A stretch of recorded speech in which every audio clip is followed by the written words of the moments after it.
कहानी शुरू होती है आज़ादी के कुछ साल बाद, जब भारत ने अपने कृषि तंत्र को मजबूत करने के लिए एक के बाद एक नए जरूरी कानून लागू किए। 1950 के बाद पूरे देश में महसूल और भूमि सुधार कानून को लाया गया। महाराष्ट्र ने इस दिशा में एक बड़ा कदम उठाया।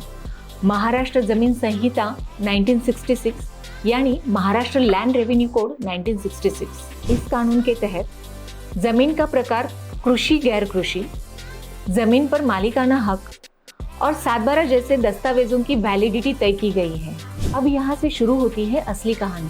अगर आप महाराष्ट्र में खेती की जमीन या फार्म हाउस प्लॉट खरीदना चाहते हैं तो यह सिद्ध करने के लिए आपके पास प्रमाण पत्र होना चाहिए कि आप किसान हैं।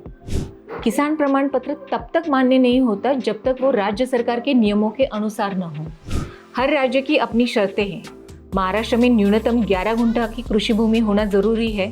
मध्य प्रदेश कम से कम 3.5 गुंठा, राजस्थान 7 गुंठा से अधिक। मतलब आप भारत के किसी भी राज्य के किसान हैं तो आपको उस राज्य के हिसाब से कानूनी रूप से एग्रीकल्चर लैंड की ओनरशिप दिखानी है, तभी वो प्रमाण पत्र महाराष्ट्र में जमीन खरीदने के लिए मान्य होगा।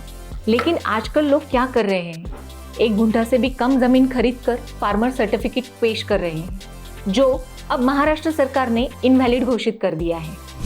तो अब सवाल ये है, सही और वैलिड फार्मर सर्टिफिकेट कैसे मिले?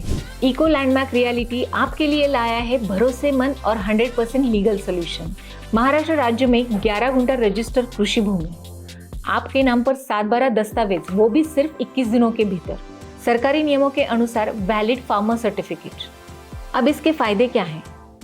आप महाराष्ट्र के किसी भी डिस्ट्रिक्ट में कानूनी रूप से खरीद सकते हैं फार्म हाउस, एग्रीकल्चर लैंड या प्लॉट, वो भी बिना किसी रोक टोक के, और आप बन जाते हैं कानूनी रूप से महाराष्ट्र के असली किसान, जिसकी पहचान होती है 7/12 दाखले पर आपका नाम। तो इंतजार किस बात का, आज ही कॉल करें इको लैंडमार्क रियलिटी को। इको लैंडमार्क रियलिटी, आपका सपना अब आपका नाम, 7/12 पर।